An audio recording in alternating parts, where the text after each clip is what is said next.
김치가 발암물질이라는데 가짜뉴스인가? 이거 굉장히 예민한 얘기인데요.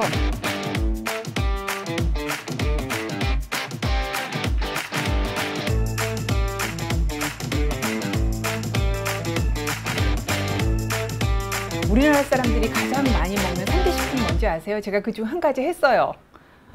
제일 자주 먹는 거, 일주일에 가장 자주 먹는 것 중에 하나가 커피, 그 다음에 오늘 하는 이 김치, 또 우리나라 사람들이 가장 많이 먹는 식품이고, 또 많이 먹는 게 뭘까요? 바로 밥입니다. 밥. 우리나라에 김장 담그는 거는, 그런 풍습은 유네스코의 무형문화유산에도 올라와 있다라고 얘기하는 것처럼, 김치는 아주 떳떳하게 스페인의 올리브 오일과 그 다음에 그리스의 발효식품과 그 다음에 이제 여기 있는 일본의 콩 요리와 그 다음에 렌틸 콩, 예, 콩도 굉장히 단백질이 많아서 좋죠. 그거와 함께 아주 당당하게 세계 5대 건강식품에 올라와 있는 그런 식품입니다.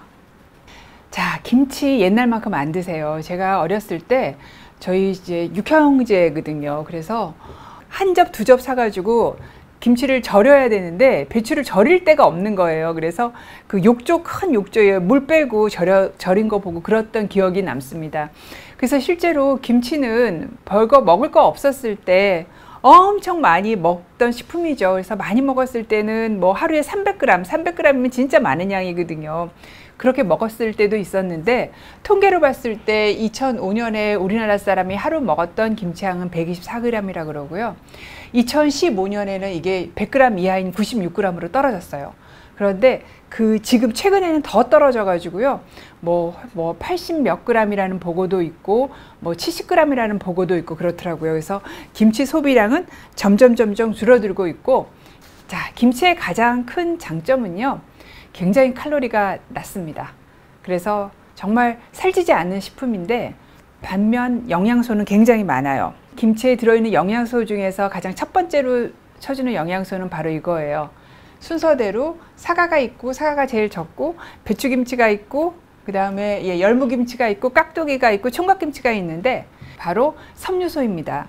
사과를 껍질째 많이 먹어요. 섬유소를 섭취하기 위해서. 아침에 이제 밥 드시고 난 다음에 아침에 뭐 사과 하나는 건강에 좋다면서 드시는 분 많은데, 그 섬유소가 100g당 2.4가 들어있거든요. 근데 만약에 이거를 껍질을 깎아서 먹으면 이거 반뿐이 안 들어있어요. 껍질 채 먹었을 때 100g당 2.4입니다. 그런데 김치에는요, 100g당 4g, 일반적인 배추김치, 우리나라 분들의 70%는 배추김치를 주로 드세요. 근데 열무김치에는 5g이 들어있고, 그 다음에 조금 더 씹기가 어려운 깍두기에는 7g이 들어있고, 진짜 씹기가 어려운 총각김치에는 이렇게 8g이 들어있어서 씹기 어려운 김치일수록 섬유소가 많다. 그리고 이 김치의 섬유소는 일반적으로 섬유소가 많다고 얘기되는 사과보다도 한 2배 정도 배추김치에 많다라는 걸 알 수 있습니다. 보통 이제 배추가 들어가는데, 배추만 들어가는 게 아니라 총각무도 들어갈 수가 있고, 오이로도 담글 수 있고, 무도 집어넣고, 그 다음에 빼놓을 수 없는 생강이랑 파랑, 마늘도 집어넣고, 그 다음에 소금에 절여서 만들고, 그 다음에 고춧가루 빠질 수 없죠. 그리고 더 중요한 거, 젓갈도 들어가죠. 그래서 젓갈이 들어가서 같이 이제 익히고 난 다음에 숙성을 시켜갖고 발효를 시켜서 만드는 음식이 김치인데, 그러다 보니까 전 세계에 건강한 발효식품이 굉장히 많이 있어요. 이 중에서 김치가 어떤 독특한 면이 뭐냐 하면, 뭐 예를 들어서 요구르트라는 건 우유를 발효시켜서 만드는데, 김치는요, 동물성 식품과 식물성 식품을 다 같이 넣어서 발효시킨다. 그러니까 젓갈에서 오는 동물성 식품 발효된 발효산물도 나오고, 채소에서 오는 식물성 식품 발효산물도 나온다. 그래서 이런 면이 김치가 좀 가진 굉장히 독특한 면이기도 합니다. 자, 그래서 김치의 영양소를 보면은 비타민이 되게 많습니다. 그 베타카로틴, 초록잎 부분의 채소에 있는 베타카로틴이 비타민 A이고요. 그 다음에 김치가 발효되면서 비타민 B가 많이 나오고, 또 채소에도 비타민 B가 들어있고요. 그 다음에 비타민 C가 또 채소에 많이 들어있잖아요. 그리고 칼슘과 인이라는 무기질도 많이 들어있고요. 방금 말씀드린 대로 섬유소 엄청 많이 들어있고, 그 다음에 이제 김치를 발효시키면 발효된 산물로 유기산, 젖산 이런 감칠맛을 내는, 맛있는 맛을 내는 것들이 많이 생기고요. 그 다음에 젓갈 같은 거를 발효시키면 젓갈에 있는 단백질이 분해돼서 아미노산이 됩니다. 그래서 이런 김치에 영양 성분들이 들어있어요. 두 번째 이제 김치의 가장 중요한 건강 요인 중에 하나가 유산균이 엄청 들어있죠. 예, 유산균이요. 발효식 과정에 따라서 어떻게 되냐면요. 처음에 이제 김치를 담습니다. 담아서 조금 시간이 지나면 유산균이 굉장히 자라기 좋은 환경이 돼요. 근데 처음에 자라는 유산균은요. 동그랗게 생긴 유산균이에요. 그래서 그 유산균을 유산구균, 동그랗게 생겼다 해서 유산균이 자라요. 그럼 유산균이 자라면서 유산균이 많아지면서 김치 자체가 약간 산도가 높아지게 됩니다. 이렇게 이 김치가 이렇게 유산구균이 자라면 이때 유산균이 많아지기도 하지만 김치가 아삭하고 맛있어지고 시원해져요. 그러니까 익은 김치가 되는 과정이에요. 그리고 난 다음에 유산구균, 동그란 균들이 여러 분해 산물을 내면서 김치가 약간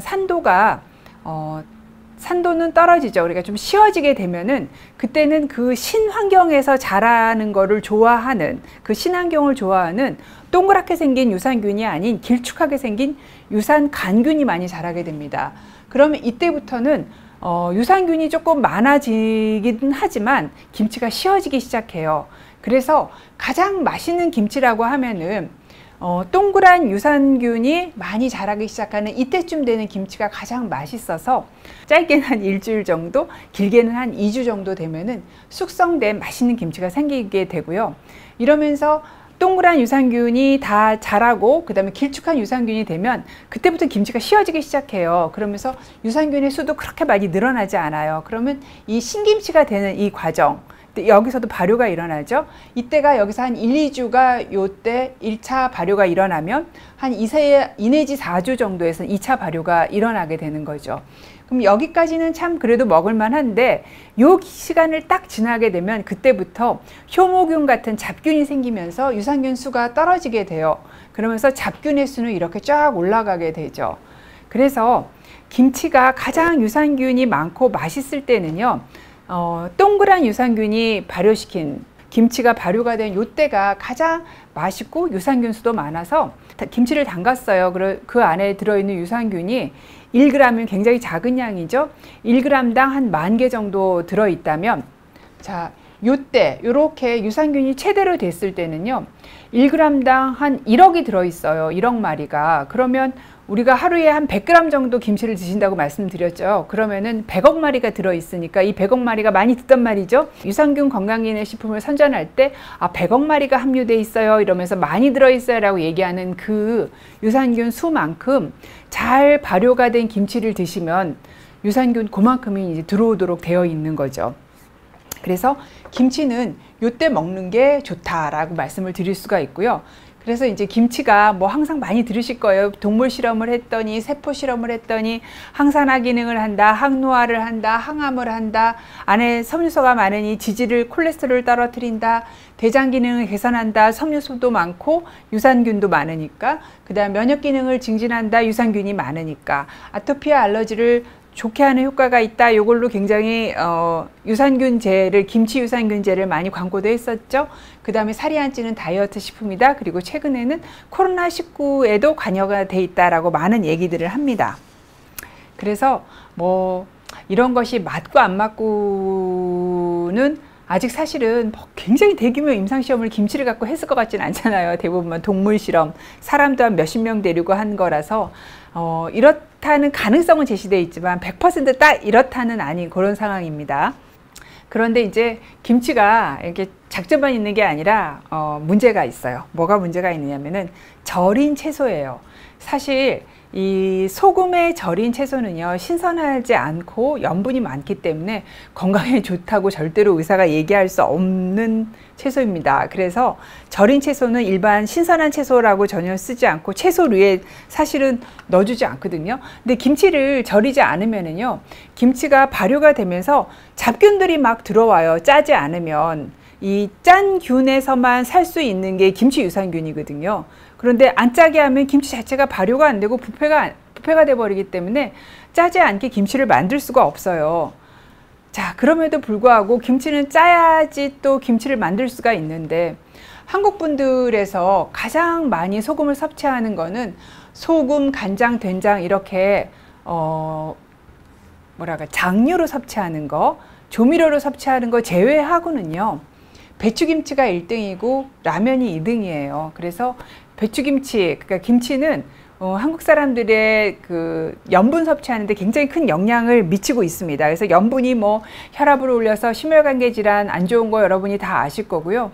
꼭 아셔야 될 것 중에 하나가, 이 염분이 있으면 짠 음식을 먹으면은요, 위암을 굉장히 많이 만듭니다. 위암은 우리나라 남자들한테는 1위, 여자한테는 4위인 암이에요. 아직도 굉장히 많이 발생하는 암인데, 이 사망률이요, 국가 간을 비교를 하면 여기는 소금 섭취율이 높아질수록 그 나라의 위암 사망률이 높아져요.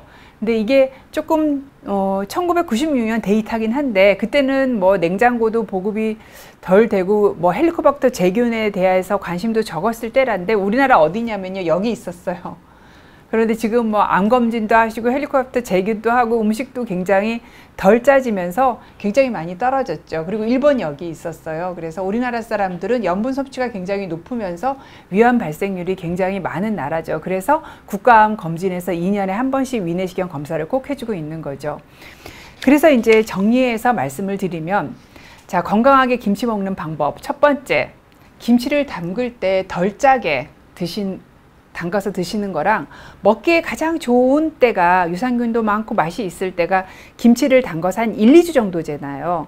그러니까 딱 그때까지 먹을 수 있게 조금씩 담그시는 게, 김치를 구매하실 때도 조금씩 사시는 게 좋고, 우리나라에서 굉장히 많은 음식을 덜 짜게 먹자는 캠페인을 했기 때문에 김치가 굉장히 많이 덜 짜졌습니다.